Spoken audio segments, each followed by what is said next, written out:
Steve here with Table Rock Tea Company. I am here in the Real American Tea Museum here at Table Rock Tea to start out a video on an update for two of our rare tea plants that we are trying to propagate. So why am I starting here? Because behind me is the history of US grown tea. If you ever do come to visit, what you'll discover is the fascinating journey of tea production from the mid to late 1700s all the way to us here at Table Rock Tea Company. But what I want to focus on today is right here, 1848, this panel, Junius Smith. So he is considered the first commercial successful tea farm in the US, right down the road from us, and we have been entrusted with plants from that genetic line, most likely the oldest in the United States.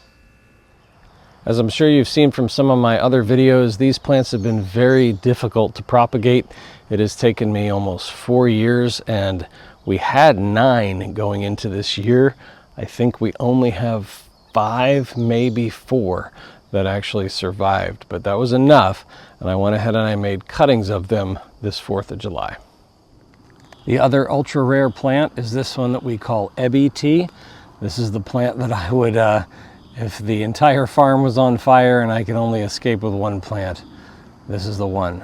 Super rare, only one known in existence right now. Working on propagation. So far, none of my propagations have worked, but we are continuing to try.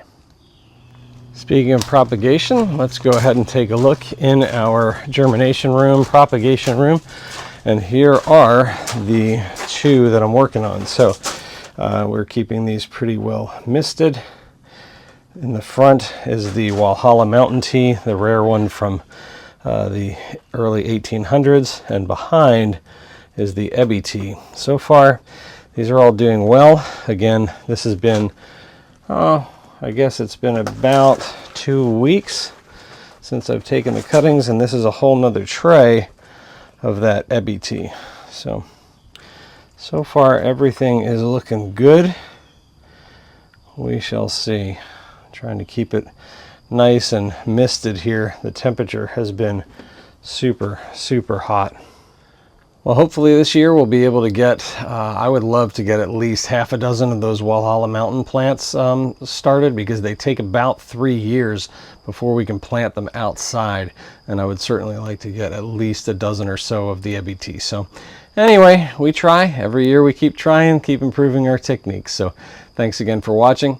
Stay tuned to see what else is brewing here at Table Rock Tea Company.